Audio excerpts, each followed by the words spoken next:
Because every single step of the way, she interpreted it as, well, there's an opportunity.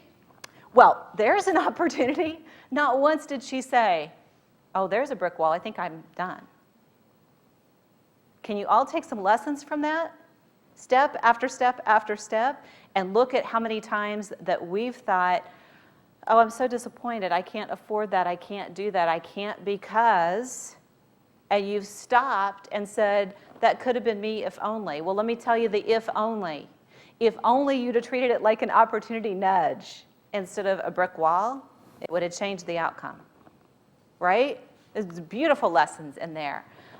We're at about 5 to what I'm loving this, but I want to make sure that I have time for some questions and that you guys get to ask me any questions so that we can wrap it up on time. Does anybody have any questions, comments they just want to share, anything they'd like some clarification about? Everybody's real clear on how to write your success story, or everybody's just really clear that it's hot in here and you would really like to leave?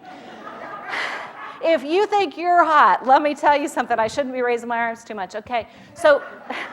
I do have a question. Yes. I mean, when you talk about writing your success story, I mean, you are literally, not metaphorically, saying writing a story. I mean, do you know, not everybody processes information through the written word, but the written word has power and the spoken word has power. There is a reason that if you know anything about, if you've ever read fantasy, remember I said I read everything? Yeah, fantasy big on the list.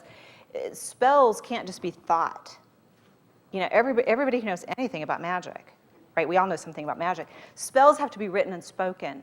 And there's a reason, and that is because deep in our psyche, the spoken word and the written word have power because they bring thoughts into our perception. They manifest thought.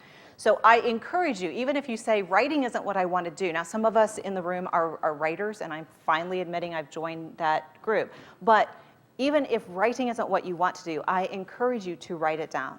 Or if you're very graphical, draw it out. But get it out of here and onto paper, because it takes on a life of its own when you do that. Does that answer the question? Yeah. Okay. I had a question. Could you just restate the 4 questions that stop your brick wall? The 4 questions around the brick wall. So the first one is, do I really want it? The second one is, and I think I slid over this in some other conversations, so I'll restate it. Do I have permission?